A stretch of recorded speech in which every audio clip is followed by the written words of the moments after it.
Hey guys, it's Mary Beth, and I'm going to finish up this cake today by showing you how to roll fondant onto a circular cake.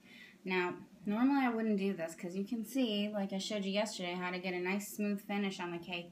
I really prefer that because it tastes way better than fondant. But there is some good fondants out there that actually do taste pretty good, and this was one of them that I actually dyed and colored this myself. It used to be white. I'll show you that in the next video, how to do that. But so you're just going to take out your fondant and out of the package, or if you've saved it.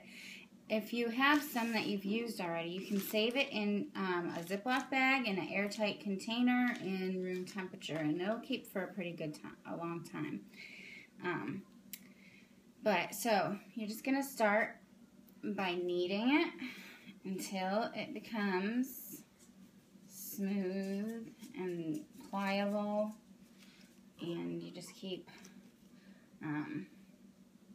yeah, I use this on a different cake, and I just use it for stuff at home and playing around.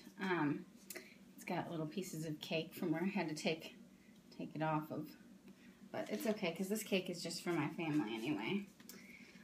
So anyway, you're just going to keep, this is pretty soft now. I'm going to move this out of the way. Well, actually I'm not. I want to tell you something that I don't usually do this, but I just tend to not do things that take the extra time, and I just eyeball things. But if you're the type of person that you really need to, I know that the proper way to do this is by measuring each of the two sides and the middle to get the exact size that you need, and then you roll it out to that dimension, and then you know that you have the right exact size of fondant. But I don't really do that. I just eyeball it. That's just me. That's what I do. So if you put it on the table like this and you roll it out, it's gonna stick to the table. It's gonna pull up. It's gonna be difficult to work with. So we use cornstarch.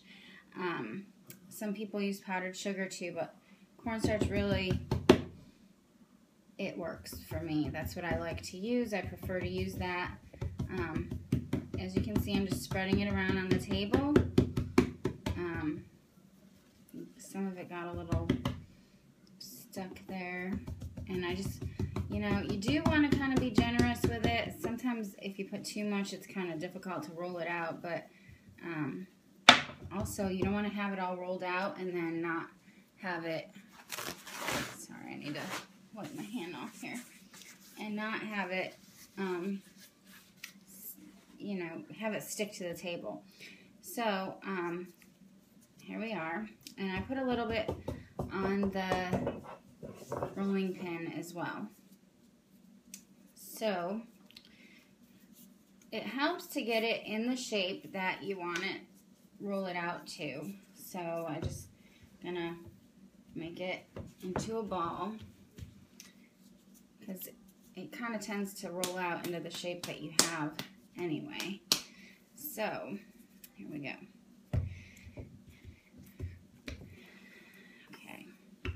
So then you just roll it out, and you start from the center and you roll out. But you don't want to smush out the edges very much because then they get thinner on the outside and it just becomes uneven. They do have special fondant rollers out there that will help you. You can put like rubber bands around them so that you know that it's rolling out evenly.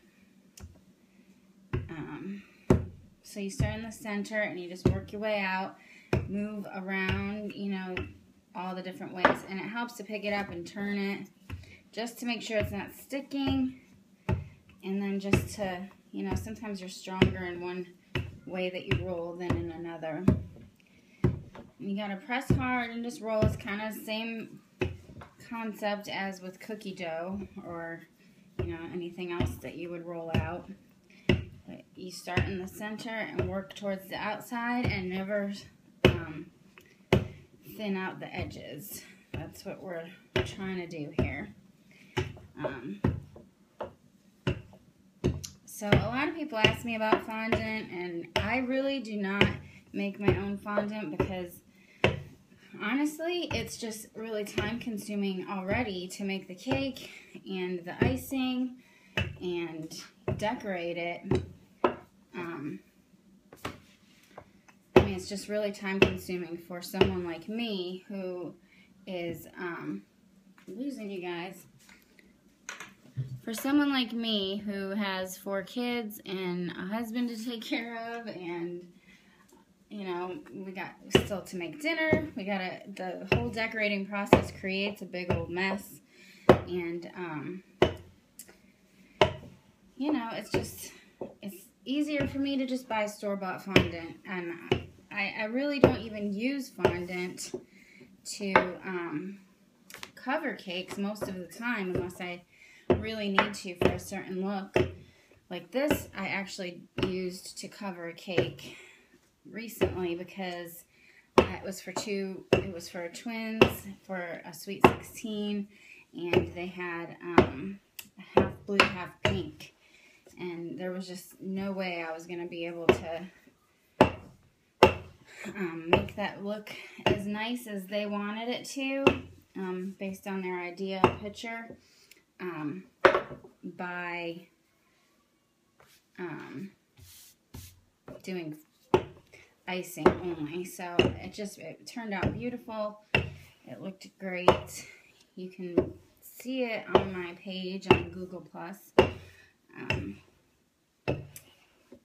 Anyway, so this looks about right to me. I'm going to make it go a little bit further because I think it's a little too thick. You want it to be like about 1/8 of an inch thick. Again, I'm eyeballing it. You can also buy the rubber bands and the fondant roller. I just, you know, anything that's been an extra investment for me, I've just really thought about, is it worth it or not? Okay, so we've got our fondant thing, and some people roll it onto the thing and then roll it onto the cake. So I'll just try to do that. That's not always what I do, but because of that reason. So then you can see, and it's like all pleated looking, which would be super cool if you were going to be making it into like, you know, make it look like a pillow or a dress or something. You can do a lot of cool stuff with that, but I'm just going to show you today how to make it look just smooth all the way around. So, you know, and I can see right here, you probably can't see from there, but it's starting to pull apart a little right there. It's got like dried out or something.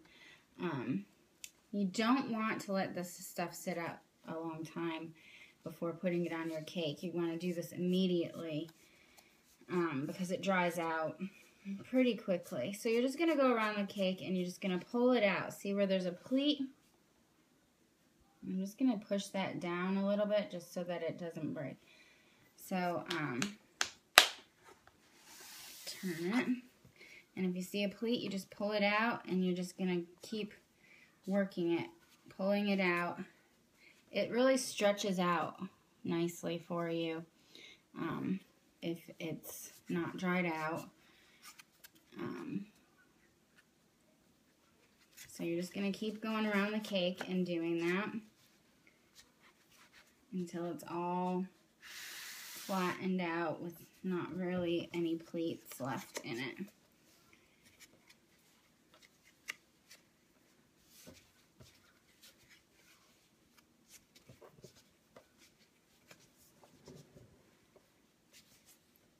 If it does tear, I mean, most of the time you can put stuff on it. Most of the time you are putting stuff on it, and you're not just gonna have a plain little cake here.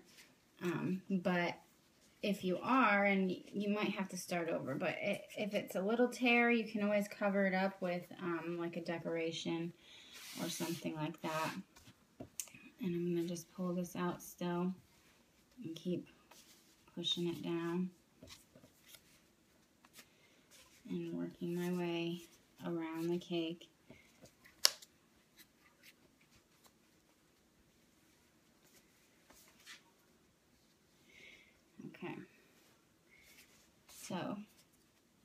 don't worry about that little pleating going on in the bottom because we're going to cut that part off. Okay, now it's another investment that I have not made. And, you know, at some point I probably will because I'm sure it makes your life a lot easier in some way or another. But at this point, I just haven't invested in it. But they have little fondant smoothers, okay? And, but for me, I'm improvising. This is actually something I use to put letters in. You would just put cornstarch inside, and then you press your fondant and pull it out, and then you have your letter. But I'm going to today use it to smooth this out and make it nice and, I forgot my knife too. I'm going to do that. So we got a little a part that tore over here, so I'll probably cover that with a decoration later. Let me go grab my knife, sorry.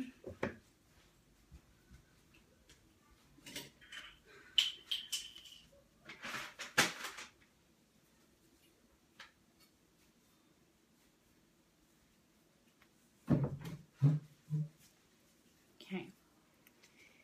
So I'm going to just come up right next to the cake and give it a little extra, you know, just, I don't want to undercut it.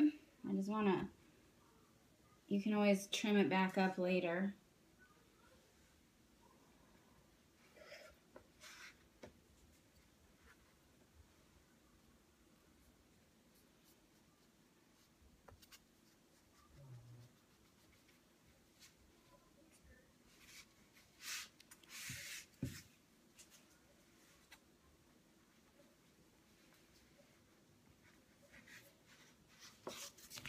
Okay, so then you have your cake and it is covered in fondant and it looks great. And you're ready to put any kind of decorations on it that you need. You know, I would probably just take this and go around the edge. And if you think that you need to trim some more, you just trim it. And then when you would put this on to another cake, you could, if you were keeping the board underneath it, you would just be decorating on an exact size board. But for me, I'm going to probably just stick my knife under and lift it and put it on there if I had to put this. But I'm just going to leave this on because it's the only cake. It's not going on top of another cake. So that is how you cover a circular cake, and I hope it was helpful. And when I come back, I'm going to be decorating this as a Valentine's cake for my husband and my boys, and I'll show you how we're going to do that. Thanks.